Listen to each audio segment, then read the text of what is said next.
The fairs were held here. Yeah, there used to be sheep pens and all over there. Sheep pens up there, yes. Yeah. And they had cattle, horses, pigs, That's right, everything. During the school year, it was hard on us going to school in the CBS.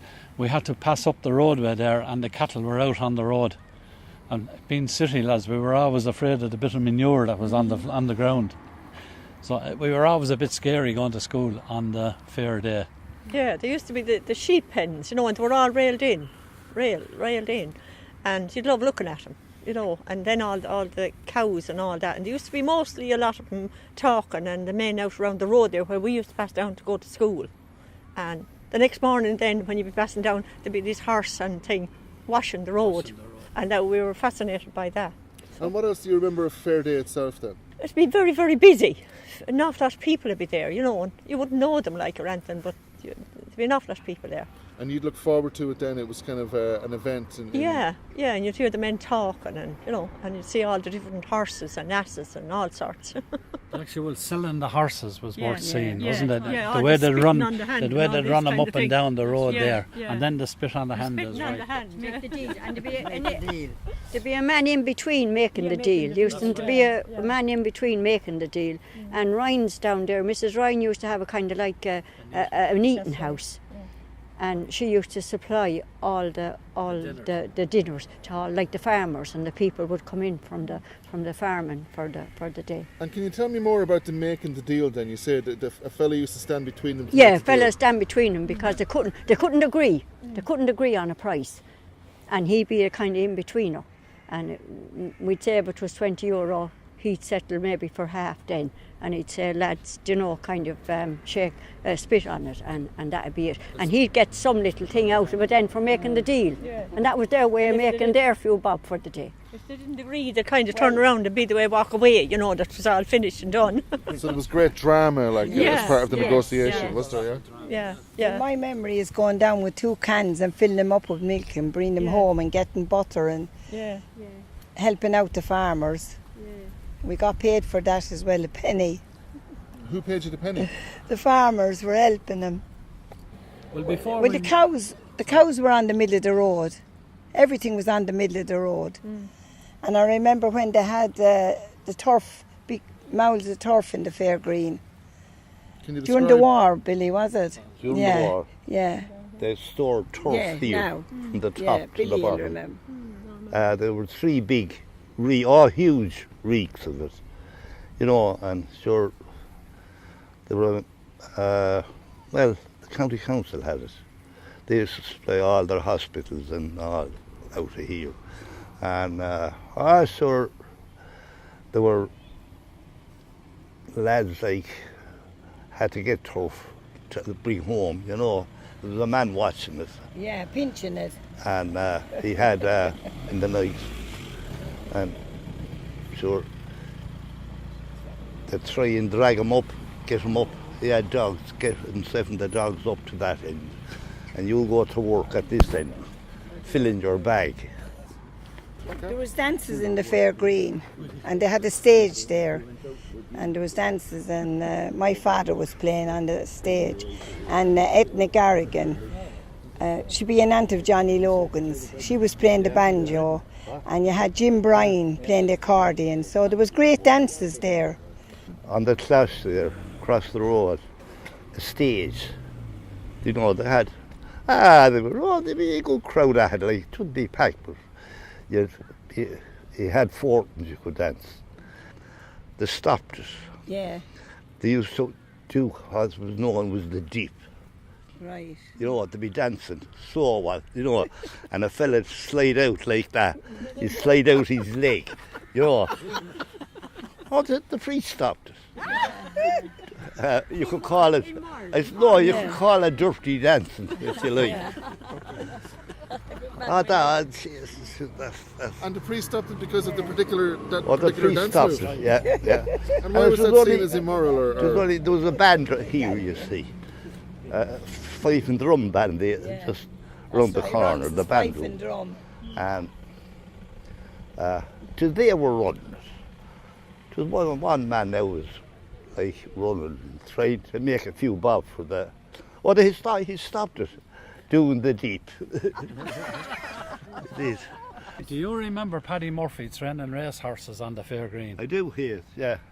He used I to run do. the horses around there to break them in. Break them in circle around there. Now, Tommy Delaney went. Tommy went off with him, didn't he? Went to England. It is. He had a racing stable just up here in New Street for 6 or 7 horses.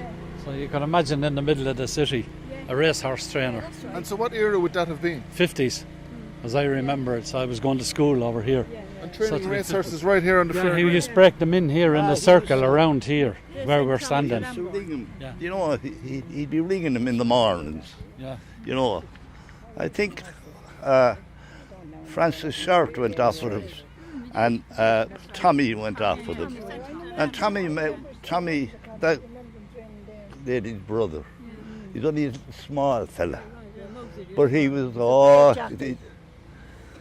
I just know that my brother trained with them Murphy men. That's where he first got into the horses, you know.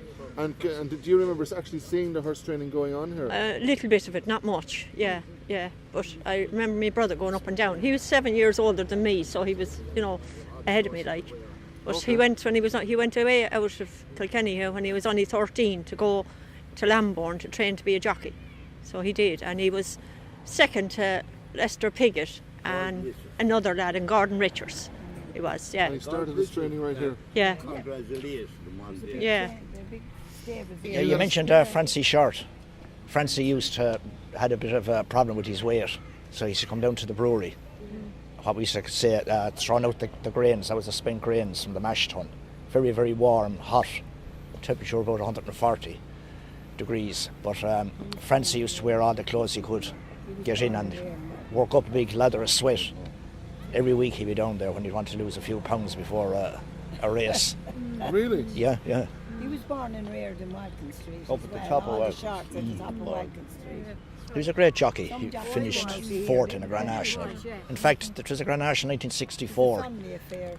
But 67 I should say, all the horses fell. And Francie was the first jockey and horse over the fence. Unfortunately, he finished about 4th or 5th afterwards. And he kind of used the brewery as kind of a sauna to heat to lose. Sauna, yeah. The workers would get in there and you have a pants on them. But when Francie come down then, they'd be delighted to see Francie coming down to save them getting into the hot tank. And Francie would have everything on, jumpers, pull-ups, the whole lot, and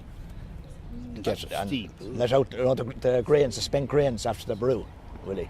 And he'd be shoveling the spent grains out. Out, would he? yeah. Okay. Take about an hour and a half. Delighted with himself. That's a great story. They were a family of jockeys. Just for the recording, I'm going to ask Paddy just to explain to us where we are now. You're at the site of the old Kilkenny jail, which was built there, stood there. There's a photograph of it here, which is at the intersection of the jail road, Stephen Street and Riochs Street. There is a monument there saying when the jail was opened and when it was closed and when it was knocked down. The stones from the jail were brought across to Nolan Park, and they made a bank out of it like Hill 16. So that's where we are now at the moment. Okay, thank you very much. And would you have any memories or any stories about the jail yourself that you'd like to share? No, I'd be a bit young now. I remember when it was standing all right, but we never, it was a no-go area. We didn't go in. Then they knocked it down around 1948 or so, and they built all those houses, Francis Terrace, Father Murphy Square. Yeah. Okay, thank you, Paddy. We played in it when we were young. We used to get into a hole in the wall and we played in the back of it. And do you remember any prisoners and any I don't period when there know. were I prisoners in there? No? don't. The grandmother would tell me they'd be down outside the gate the morning of an execution, and they'd be all saying the rosary there, all women, and men. They'd be saying the rosary outside the gate. And Mary, My father was a prisoner in it, and he was in it for months and months. He was caught by the Black and Tans. His brother was with him, and they were there for months. So they had a terrible life. They were very cruel to him, they used to make them, do duties, and they kind of made them they kind of made them do everything, slash out and do everything, So the food was very bad.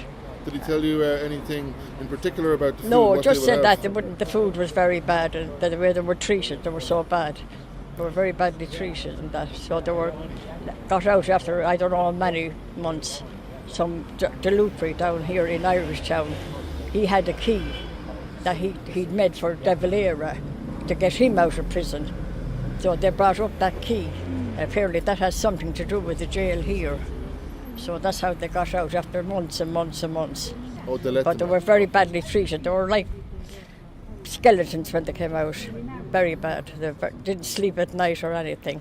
They used to make them parade up and down, like duties, do heavy duties and everything. So. Flow on, lovely river, flow gently along, by waters so sweet, sounds the lark's merry song. On your green banks I wander, where first I did join, with you, lovely Marie, the rose of moonlight. Oh, Molly, dear Molly, it breaks my fond heart to know that we two forever must part.